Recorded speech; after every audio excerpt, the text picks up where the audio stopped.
বন্ধুরা, আমি জানি যে আপনাদের মধ্যে অনেকেরই সন্ধ্যা হলেই বাইরে সিঙ্গাড়া, মোমো, চাউমিন এই সমস্ত খেতে মন চাই। আর এই ধরনের বেশিরভাগ ফাস্টফুডের প্রধান উপকরণ হলো ময়দা। কিন্তু আপনারা কি জানেন যে ময়দা কী দিয়ে এবং কীভাবে তৈরি হয়? না জানলে আজকের এই ভিডিওটা শেষ পর্যন্ত অবশ্যই দেখুন। তাহলে চলুন শুরু করা যাক। আপনারা অনেকে হয়তো জানেন যে ময়দা প্রধানত গম থেকে তৈরি করা হয়। যে গমের আটা থেকে আমরা রুটি বানাই সেই গম থেকেই ময়দা তৈরি করা হয়। এটা জানার পর আপনারা অনেক হয়তো ভাবছেন যে তাহলে ময়দার রং ও স্বাদ আটার তুলনায় আলাদা হয় কিভাবে। বন্ধুরা, এটা বোঝার জন্য আপনাদের গমের স্ট্রাকচার সম্পর্কে বুঝতে হবে। একটা গমের দানার ভিতরে তিনটা অংশ থাকে। গমের সবথেকে উপরের অংশটাকে বিরান বলা হয়। এর মধ্যে ফাইবার এবং মিনারেল পাওয়া যায়। গমের মাঝখানের অংশটাকে এন্ডোস্পার্ম বলা হয়। এর মধ্যে প্রধানত স্টার্চ এবং গ্লুটেন রূপে কার্বোহাইড্রেট এবং প্রোটিন থাকে। গমের একেবারে ভেতরের অংশটাকে জাম বলা হয়, যার মধ্যে ভিটামিন এবং মিনারেল থাকে। যখন ময়দা তৈরি করা হয় তখন এর মধ্যে থেকে ব্রান এবং জাম এই দুটো অংশকে আলাদা করে নেওয়া হয়, যার ফলে শুধুমাত্র এন্ডোস্পার্ম অর্থাৎ স্টার্চ এবং গ্লুটেন যুক্ত অংশটা অবশিষ্ট থাকে, যেটাকে পিষে ময়দা তৈরি করা হয়। চলুন এবার ফ্যাক্টরিতে কীভাবে ময়দা তৈরি করা হয় সেটা জেনে নেওয়া যাক। ময়দা তৈরি করার প্রক্রিয়া শুরু করার জন্য প্রথমে ক্ষেত থেকে গম কাটা হয়। গম কাটার জন্য হারভেস্টার মেশিন ব্যবহার করা হয়, যেটা গম গাছের মধ্যে থেকে গমের দানাকে আলাদা করে দেয়। তারপর সেগুলো বস্তায় ভরে ট্রাক্টরে করে ফ্যাক্টরিতে পাঠানো হয়।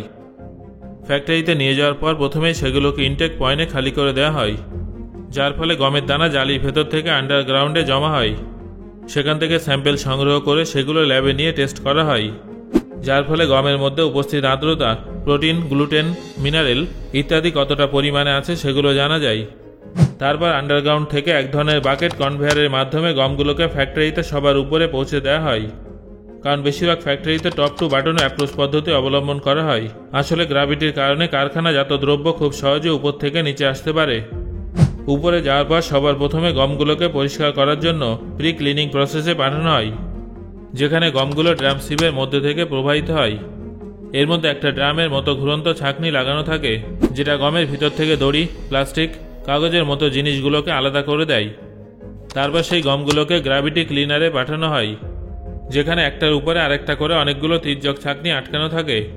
সেখান থেকে গম গ্র্যাভিটির কারণে দ্রুত গতিতে নিচের দিকে চলে আসে, যার ফলে অন্যান্য ফসলের দানা এবং ডালপালা ইত্যাদি গম থেকে আলাদা হয়ে গমগুলো পরিষ্কার হয়ে যায়। তারপর সেই পরিষ্কার করা গমগুলো ফ্লো ব্যালেন্সার মেশিনের মধ্যে দিয়ে প্রবাহিত হয়, যেখানে একটা স্টোরেজ ট্যাঙ্ক থাকে, যেটা গমের ফ্লোকে নিয়ন্ত্রণ করে।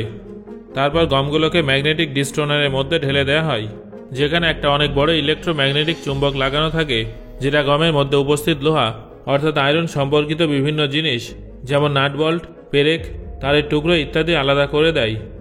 তারপর পরবর্তী প্রসেসে গমগুলোকে ভাইব্রো ডিস্টোনারে রাখা হয়, যেখানে এমন কিছু ছাঁকনি লাগানো থাকে যেগুলো ভাইব্রেট করতে থাকে এবং গমের মধ্যে আটকে থাকা বালি, পাথর এবং আরও বিভিন্ন ছোট ছোট জিনিসগুলোকে পরিষ্কার করে দেয়। তারপর গমগুলো ডিস্টোনারে পাঠিয়ে দেওয়া হয়। এর মধ্যে বিশেষ ধরনের জালি বসানো থাকে, যেটা ভাইব্রেট করতে থাকে এবং হালকা ঝুঁকে থাকে এবং তার নিচের দিক থেকে একটানা বাতাস প্রবাহিত হতে থাকে।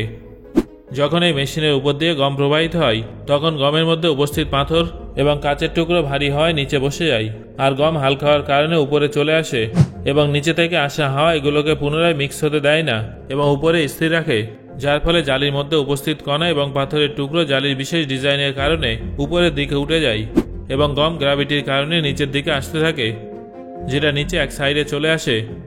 অন্যদিকে বিভিন্ন কণা এবং পাথর অন্য পাশে উপস্থিত আরেকটা কন্টেনারে একত্রিত হয়।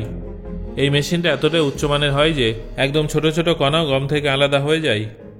তারপর গমগুলো স্কোয়ারার মেশিনে পাঠানো হয়, যেখানে একটা ড্রামের মধ্যে ঘুরন্ত রোলার লাগানো থাকে।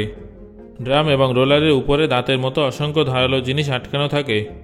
যখন এই ড্রাম এবং রোলারের সামান্য গ্যাপের মধ্যে দিয়ে গমগুলো পাঠানো হয় তখন গমের দানা এবং সেই ধারালো দাঁতের মতো অংশের মধ্যে ঘর্ষণ হয়, যার ফলে গমের দানার উপরে জমে থাকা মাটি এবং ভুসি আলাদা হয়ে যায় এবং নিচে উপস্থিত জালির মাধ্যমে বেরিয়ে যায়, আর গমের দানা আলাদা হয়ে যায়।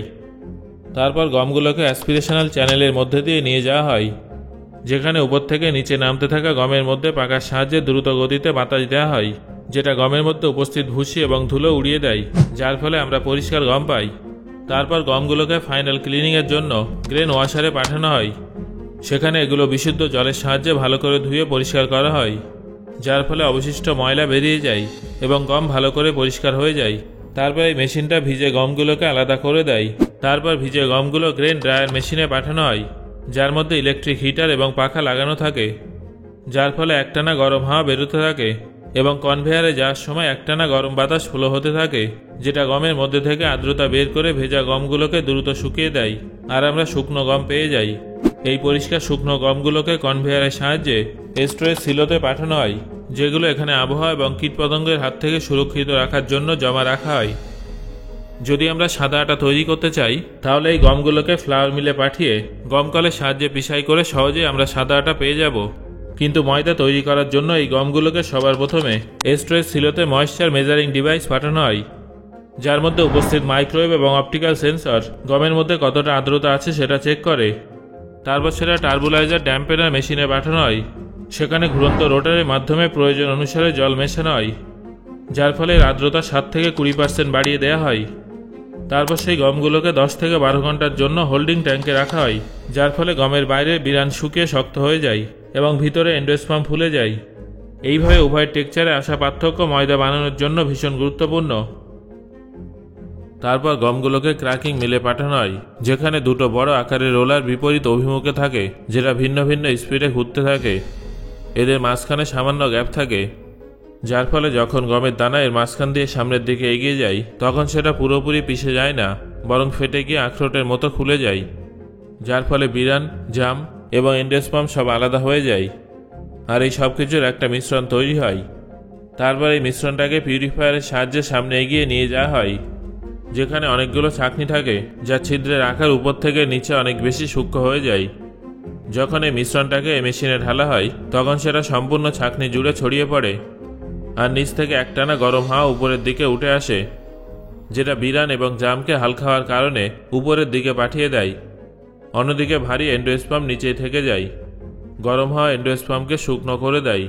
এইভাবে পরিষ্কার এন্ডোস্পার্মের টুকরো নিচে একত্রিত হয়। অন্যদিকে বিরান এবং জাম সাইডে আলাদা হয়ে যায়, যেগুলো পরবর্তী সময় পুনরায় মিলে পাঠিয়ে দেওয়া হয়।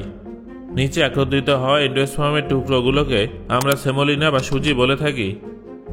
ময়দা বানানোর জন্য সুজি বা সেমোলিনাকে রোলার মিলে পাঠানো হয়, যেখানে এগুলো গ্রাইন্ডিং রোলারের মাঝে রেখে যতক্ষণ না এর পার্টিকেলের সাইজ 200 মাইক্রনের কম হচ্ছে, ততক্ষণ পর্যন্ত পেশায় চলতে থাকে। তারপর সেটাকে প্লান শিফটারে পাঠানো হয়, যেখানে একটার উপরে আর একটা করে অনেকগুলো বাক্সের মধ্যে সূক্ষ্ম চাকনি লাগানো থাকে, যেগুলো একটানা নড়তে থাকে। প্লান শিফটারে মিহি করে রাখা সুজিগুলো ঢেলে দেওয়া হয়। এর মধ্যে একেবারে মিহি দানাগুলোই সমস্ত ছাকনি পেরিয়ে উপর থেকে নিচে চলে আসে। বাকি দানাগুলোকে পুনরায় রোলার মিলে পাঠিয়ে দেওয়া হয়। সবার শেষে ছাকনি দিয়ে ছাকার পর যে জিনিসটা পাওয়া যায়, তার দানার আকার 10 থেকে 100 মাইক্রনের মধ্যে হয়ে থাকে, আর একেই আমরা ময়দা বলে থাকি। তবে এই পর্যায়ে কিন্তু ময়দা খুব বেশি সাদা হয় না, কারণ ময়দা যখন বাতাসের সংস্পর্শে আসে তখন অক্সিডাইজ হয়ে নিজে থেকেই সাদা হয়ে যায়। এখানে আপনাদের মনে এই প্রশ্নটা আসতেই পারে যে গম থেকেই তো আটা, ময়দা, সুজি প্রভৃতি তৈরি হয়, তাহলে এদের স্বাদে এত পার্থক্য কেন? এর প্রধান কারণ হলো ময়দার মধ্যে বিরান এবং জার্মের অনুপস্থিতি। দ্বিতীয় কারণটা হলো দানা সাইজ। গম থেকে তৈরি ডালিয়ার সাইজ 1000 থেকে 1500 মাইক্রনের মধ্যে হয়ে থাকে, সুজির দানার সাইজ 400 থেকে 800 মাইক্রনের মধ্যে হয়ে থাকে, এবং আটার দানার সাইজ 300 থেকে 400 মাইক্রন হয়ে থাকে। অন্যদিকে ময়দার দানার সাইজ মাত্র 10 থেকে 100 মাইক্রনের মধ্যে থাকে। সো বন্ধুরা, আমি আশা করছি আপনি এই ভিডিও থেকে অনেক কিছু নতুনভাবে জানলেন। এই ভিডিওটা আপনার কেমন লেগেছে সেটা অবশ্যই আমাকে কমেন্ট করে জানান। ধন্যবাদ।